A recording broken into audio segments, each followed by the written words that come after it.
ఇక చనిపోయిన వాళ్ళకు పింఛన్లు, ప్రభుత్వ ఉద్యోగుల తల్లిదండ్రులకు చేయూత. సోషల్ ఆడిట్లో బయటపడ్డ నిజాలు. 20,000 శాంపిళ్లలో 2,000 మంది అనర్హులేనట. ఇక ఇప్పుడు ఈ 20,000 మంది శాంపిల్స్ లో 2,000 మంది అనర్హులే. నిన్న 20,000 మంది ప్రభుత్వ ఉద్యోగులు, అంటే ఈ కాంట్రాక్ట్ అవుట్ సోర్సింగ్ లో పనిచేసింది ఫేక్ ఉద్యోగులు 10,000 కోట్లు కొట్టేసింది కేసీఆర్. 10,000 కోట్లు. ఇగో ఇదో దందా.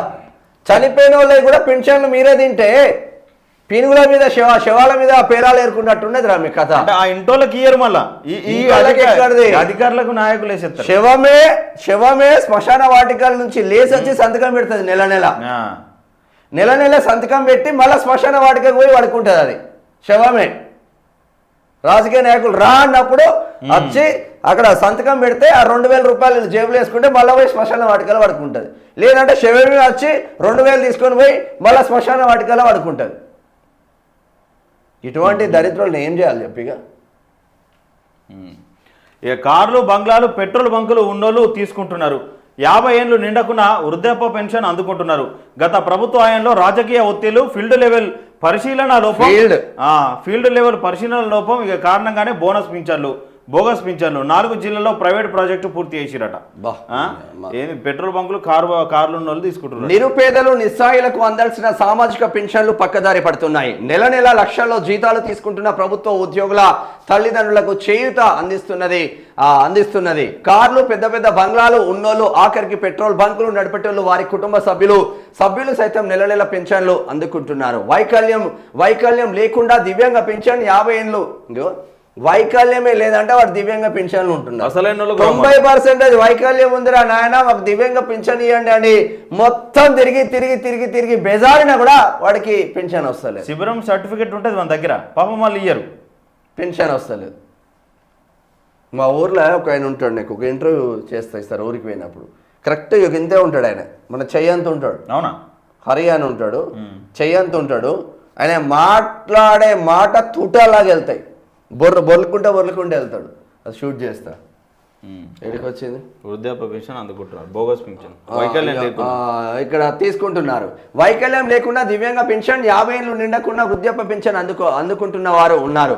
ఇక చనిపోయిన వ్యక్తులకు ఏడాది కాలంగా పెన్షన్లు వస్తూనే ఉన్నాయి. తాజాగా జరిగిన సోషల్ ఆడిట్లో ఇవన్నీ వెలుగు చూశాయి. 4 జిల్లాల్లో పైలట్ ప్రాజెక్టు కింద చేపట్టిన ఈ సామాజిక తనిఖీలో ఏకంగా 10% మంది అనర్హులు ఉన్నట్లు తేలింది. ఈ నేపథ్యంలోనే రాష్ట్ర వ్యాప్తంగా చేయుతలో అనర్హుల ఏరివేతకు సర్కార్ సిద్ధమవుతున్నది. 20,000 శాంపిల్స్ లో 2,000 మంది అనర్హులే. చేయుత కింద సామాజిక పెన్షన్లు అందుకుంటున్న వారిలో పెద్ద సంఖ్యలో అనర్హులు ఉన్నారనే ఫిర్యాదులు వెల్లువెత్తుతున్నాయి. ఈ క్రమంలో అనర్హుల గుర్తింపు కోసం పంచాయతీరాజ్ గ్రామీణాభివృద్ధి శాఖ ఆధ్వర్యంలో పైలట్ ప్రాజెక్టు కింద 4 జిల్లాల్లో సోషల్ ఆడిట్ చేపట్టింది. సూర్యాపేట జిల్లాలో సూర్యాపేట మున్సిపాలిటీ, కరీంనగర్ కార్పొరేషన్, వనపర్తి జిల్లాలో ఆత్మకూరు, ఆదిలాబాద్ జిల్లాలో మావాల గ్రామంలో ఇటీవల సామాజిక తనిఖీలు పూర్తి కాగా ఆ నివేదికను ప్రభుత్వానికి సమర్పించింది. 2 రూరల్, 2 అర్బన్ మండలాల్లో 5,000 మంది 6,000 చొప్పున పెన్షన్ల శాంపిల్ తీసుకొని ఈ సర్వే నిర్వహించగా దాదాపు 10% మంది అనర్హులు ఉన్నట్టు తేలింది. మొత్తం 20,000 నుంచి 25,000 మందిని వెరిఫై చేస్తే ఇందులో 2,000కు పైగా అనర్హులకు పెన్షన్లు అందుతున్నట్టు తెలిసిందే.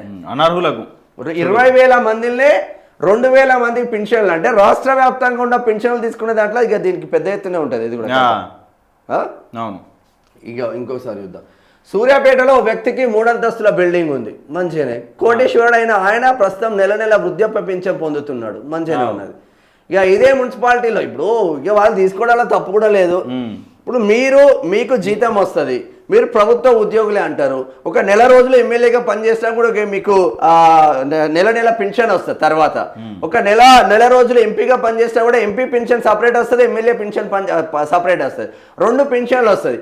మీరు మళ్ళీ అధికారంలో ఉన్నప్పుడు కోట్లు సంపాదించి కోటేశ్వరుడు అయినా కూడా మళ్ళీ మీకు నెల పెన్షన్ ఎందుకు? మరి మీరు కూడా తీసేయాలి కదా. మన ప్రభుత్వ పథకాలు ఆయన 3 అంతస్తుల బిల్డింగ్ ఉన్నప్పుడు ఆయన నెల పెన్షన్ వద్దు అన్నప్పుడు మీకు కూడా ఎమ్మెల్యేలు, ఎంపీలకు నెల పెన్షన్ ఎందుకు అంటున్నాం. ఇదే మున్సిపాలిటీలో మరో వ్యక్తికి పెట్రోల్ బంక్ ఉంది. ఒకే కుటుంబం నుంచి ఒకే కుటుంబం నుంచి కూడా ఒకరు పెన్షన్ తీసుకుంటున్నారు. అలాగే సర్కిల్ ఇన్స్పెక్టర్ తల్లి కూడా పెన్షన్లు తీసుకుంటున్నారు. ఇక కరీంనగర్ కార్పొరేషన్లో దాదాపు 200 నుంచి 300 మంది చనిపోయిన వారి పేర్లపై వారి కుటుంబ సభ్యులు పెన్షన్లు పొందుతున్నారంట. ఇక యాదాద్రి భువనగిరి జిల్లా సిరిపురంలో పెన్షన్లకు సంబంధించి విచిత్రాలు బయటపడ్డాయి. ఇక్కడ ఓ సెంట్రల్ గవర్నమెంట్ ఉద్యోగి భార్య వృద్ధాప్య పెన్షన్ తీసుకుంటున్నది.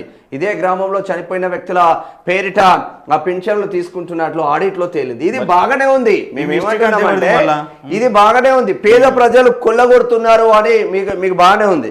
కానీ రాజకీయ నాయకులు కొల్లగొట్టే దాంట్లో పేద ప్రజలు కొల్లగొట్టేది ఇక ఇసమంతా కూడా కాదు, ఇసమంతా.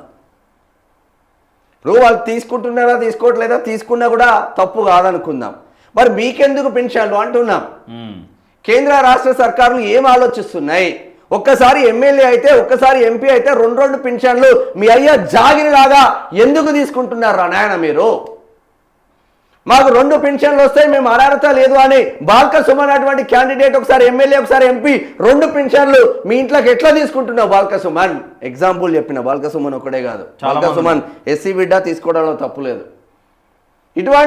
ఇటువంటి దరిద్రులు అందరూ ఎందుకు తీసుకుంటున్నారు? మరి కేంద్ర రాష్ట్ర సర్కార్లకు ఏడసోయింది. మీ వరకు వచ్చేసరికేమో బ్రహ్మాండంగా బద్దలైతట్టు తీసుకుంటారు. 5 సంవత్సరాలు ఎమ్మెల్యే అయితే 100 కోట్ల భూములను కబ్జా పెట్టి మళ్ళీ నెల నెల పెన్షన్లు తీసుకుంటారు. ఇది ఎక్కడిదిరా నాయన? ఇప్పుడు మీరు ప్రజలకు సేవ చేయాలి, 5 సంవత్సరాలు సేవ కోసం వచ్చిన వాడికి పెన్షన్ ఎందుకు అని అడుగుతున్నాం. ఇది కూడా అక్రమాలు బయట పెట్టాల్సిందే, తప్పదు. అంతే. ఇక పేదల పథకాల్లో ప్రభుత్వ ఉద్యోగుల డేటా, లబ్ధిదారుల డేటా లింకుతో బయటపడ్డ నిజాలు. మొత్తం 37,000 మందికి పైగా ఎంప్లాయీస్ ఉంటే వీరిలో 1,500 మంది రెగ్యులర్, మిగిలిన వారిలో కాంట్రాక్ట్ అవుట్సోర్సింగ్ సిబ్బంది. ఇక రెగ్యులర్ ఉద్యోగులకు వెంటనే ఈ స్కీములు కట్ అవుతున్నాయట. ఇక ఇప్పుడు 37 మంది ఎంప్లాయీస్ లో 1,500 మంది రెగ్యులర్ ఉన్నారు, మీతో కాంట్రాక్ట్ అవుట్సోర్సింగ్. మా కేసీఆర్ ఏమన్నాడు అప్పుడు? అవుట్ సోర్సింగ్ అనే పదం, కాంట్రాక్ట్ అనే పదం నా డిక్షనరీలో ఉండద్దు అన్నాడు. తెలంగాణ రాష్ట్ర ఉద్యమ చరిత్రలో కేసీఆర్ వచ్చి 9.5 సంవత్సరాలు ఏలువాడు చేసినా కూడా ఆ కాంట్రాక్ట్ ఉద్యోగం పోలే, అవుట్ సోర్సింగ్ ఉద్యోగం పోలే.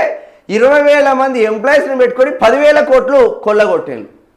10,000 కోట్లు బోగస్ ఎంప్లాయీస్. మళ్ళీ జెన్యున్గా పనిచేసేవాడు అయితే సరే కష్టపడుతున్నాడు బిడ్డ, రూపాయి వస్తుంది అనుకోవచ్చు. అది కూడా లేదు ఇక్కడ. ఇదే మొత్తం తతంగం. ఇక ఒక్క శాఖలనే ఒక 2,000 మందికి శాంపిల్స్, 20,000 మందికి శాంపిల్స్ ఇస్తేనే 2,000 బోగస్లు బయటపడ్డాయి. 2,000 మంది బోగస్లు బయటపడ్డాయి. ఇక ఒక్కొక్క శాఖలో ఇది ఒక్క శాఖ మాత్రమే.